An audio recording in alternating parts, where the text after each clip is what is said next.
welcome to this edition of Parliament News. I'm Rukma. Let's begin with news from the Lok Sabha first. The Lok Sabha was adjourned twice today following the vociferous protest by NDA partner Telugu Desam and the opposition YSR Congress members demanding special category status for Andhra Pradesh. They received support from the Congress and the Trinamool Congress, which urged Speaker Sumitra Mahajan to hold a debate on the issue. As soon as the House met for the day, members from YSR Congress trooped into the well of the House, holding placards demanding special category for Andhra Pradesh. TDP members were also holding placards but refrained from entering the well, instead stood at the aisles and shouted slogans. The Speaker was initially angry over the members shouting slogans and displaying placards. Mahajan said that she was sorry over their behavior and such sloganeering would not help them meet their demand. She said that discussion would be allowed only under relevant rules and provided there was prior notice. On this, Trinamool Congress leader Sudeep Bandyopadhyay said the chair should allow a short debate as the matter was relevant to the powers of the states and the federal structure of the constitution. Since the ruckus continued, the House was first adjourned till 12:30 hours and then again briefly. However, protests continued even when the House reassembled. During 0 hour, Congress leader Mallikarjun Kharge supported their demand, saying that the matter be debated on priority basis. He said that the Business Advisory Committee meeting could fix the time and date for the debate tomorrow, to which the Speaker agreed. The protest continued even after lunch break with members shouting slogans.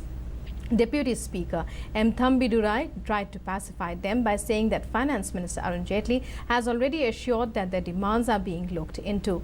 Parliamentary Affairs Minister Anand Kumar said that the government is standing by to fulfill whatever commitment was made to Andhra Pradesh. He said that some time must be given to implement assurance given to the state.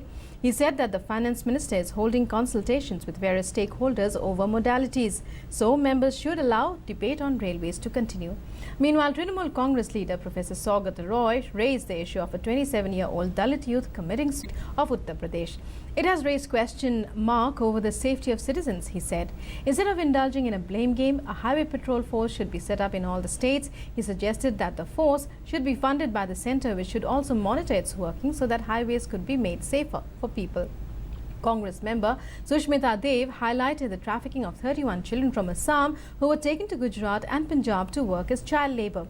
BJP member Dr. Virendra Kumar highlighted the good work done by My Home India, an NGO, and Minister of State for Railways Manoj Sinha in reuniting children who had run away from home and were being trafficked. He said that the centre and state governments must coordinate to check crime against children and reunite them with their families. Congress MP Gaurav Gogoi pointed out the intensity of the flood situation in Assam. He said that many projects relating to construction of dams and embankments were incomplete, due to which soil erosion is happening.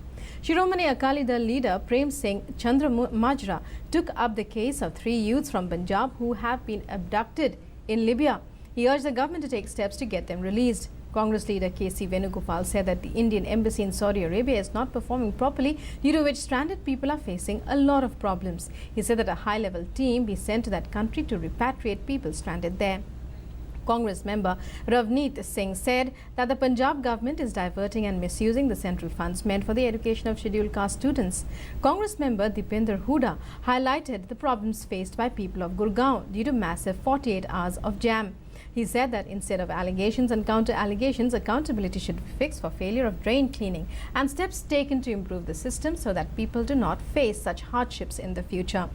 BJP member Jagdambika Pal said that incidents of dengue are increasing in Delhi and other states and steps should be taken to check it. Initiating debate on the government resolution on railways, Trinamool Congress leader Dinesh Tripathi stressed the need for a national policy on Indian railways so that it could work more efficiently. He also demanded more money for West Bengal, as it is the gateway for the east and development of the state is dependent on the rail service. BJD member Balbhadra Majhi highlighted the existing lacunae in railways. Shiv Sena member Arvind Kanpat Sawant said that pregnant women face a lot of problems in travelling in local trains and stressed the need for more facilities like toilets. BJP member Sharad Tripathi lauded the government for taking train services to Tripura. News now from the Rajya Sabha.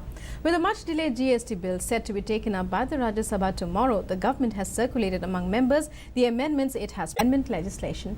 Finance Minister Arun Jaitley told the Rajya Sabha that the amendments to the bill had been given to the Secretariat of the House 2 days ago and have been circulated to the members. Jaitley said the amendments approved by the Cabinet have been circulated as well. He was responding after some members, including Naresh Agarwal of the SP, said they had not received copies of the bill or the amendment.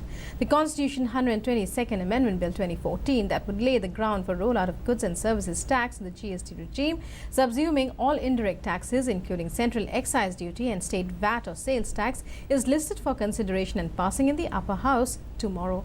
The legislation was approved by the Lok Sabha in May last year and introduced in August last year in the Rajya Sabha, where it has been pending because of opposition from the Congress party over certain provisions.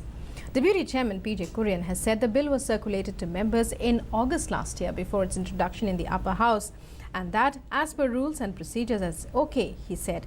However, if the members need one more copy, the Rajya Sabha Secretariat will circulate it, he said, adding if there are amendments proposed by the government to that bill, they have to be circulated to members one day before the debate.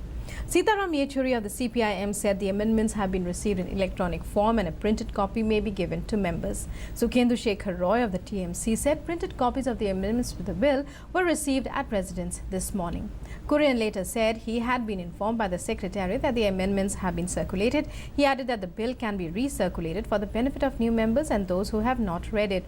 The government is likely to move 4 amendments to the GST bill that was passed by the Lok Sabha. These include one on scrapping of the proposed tax of up to 1% on interstate transactions to compensate manufacturing states, and another one promising to compensate states for any revenue loss in the first 5 years of GST implementation. The other amendments pertain to a new formulation and dispute resolution mechanism and an endorsement of the resolution by the Empowered Committee of State Finance Ministers on a revenue-neutral rate to bring down the incidence of tax on the common man while protecting revenues of states. During the proceedings, opposition TMC attacked the government for raising the price of kerosene sold through the PDS every month, saying the decision had put intolerable burden on the poor. Raising the issue during 0 hour, Sukhendu Shekhar Roy of the TMC said the government has not cared to inform the House about the decision taken when the Parliament is in session. TMC members also shouted slogans against the price hike and sought a response from the government. Deputy Chairman P.J. Kurian asked the Treasury benches if the government would like to react, but getting no response, he remarked that the government is not reacting. Petroleum Minister Dharmendra Pradhan was not present in the House when the issue was raised. During 0 hour, members also raised various issues ranging from alleged shifting of tea board headquarters from Kolkata to Guwahati to a demand for setting up a high court in Andhra Pradesh. Vivek Gupta of the TMC raised the issue of the alleged move to shift tea board headquarters to Guwahati after the BJP came to power in Assam, likening the move to chopping off the hands of Kolkata. Shadi Lal Batra of the Congress raised the issue of Rs 50,000 crore Ponzi scheme fraud by PACL and demanded that the company's directors and chairman be arrested and their properties seized. Ananda Bhaskar Rapolo of the Congress said, with the bifurcation of Andhra Pradesh, the High Court at Hyderabad has gone to Telangana state. Andhra Pradesh is now eagerly awaiting its own High Court, he said, adding that the court complex in Vijayawada be allocated for setting up of the High Court. Ripun Bora of the Congress raised the issue of floods in Assam and highlighted the devastation it has caused in the state. Bora alleged that neither the centre nor the state government were serious in their efforts to deal with the problems caused by floods. Revati Raman Singh of the SP said, while toilets have been constructed in rural India as part of Swachh Bharat campaign, an estimated 50 lakh of them were not being used. Surendra Singh Nagar of the SP said UP government has sent a proposal to the Centre for Development of Airports in Jawar and Agra and sought expeditious clearance. Rajiv Shukla of the Congress wanted a fixed tenure of 4 years for the RBI governor, citing the controversy related to announcement by Raghuram Rajan that he would not seek a second term beyond September. He wanted a clear-cut policy regarding the tenure qualification as well as the procedure for appointment. Nominated Shambhaji Shahu Chhatrapati expressed concern over rising incidents of rape in different parts of the country and sought swift and stern action against the culprits. Surendra Singh Nagar of the Congress raised the issue of problems caused by stray cattle to crops, while Dilip Tirki of the BJD raised the issue of deaths due to lightning in Odisha. The Rajya Sabha today passed a bill that provides for setting up of 6 new IITs, including at Jammu and Tirupati. Under the Institutes of Technology Amendment Bill 2016, new IITs will also be started in Palakkad, in Goa, Dharwar and Bhilai. The bill also seeks to bring the Indian School of Mines Dhanbad within the ambit of the Act. Replying to a debate on the bill, HRD Minister Prakash Javadekar said IITs are the centres of excellence and they will continue to remain that. With that, we end this edition of Parliament News. Namaskar. Prasar.